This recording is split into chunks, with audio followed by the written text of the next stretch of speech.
Di ano punta sa day in the life of an ulirang maestra. So for today's video guys, akong i-highlight ang akong gi-prepare nga IEC materials para sa Wash in School program.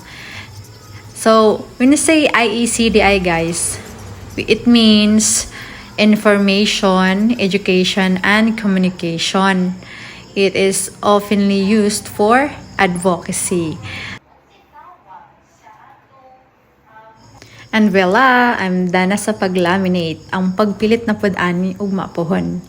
So, dara po daw ako i-feature ang akong grade 11 students. Kaya ga-present sila sa ilang mga output karon. Dara proud kay sila sa ilang mga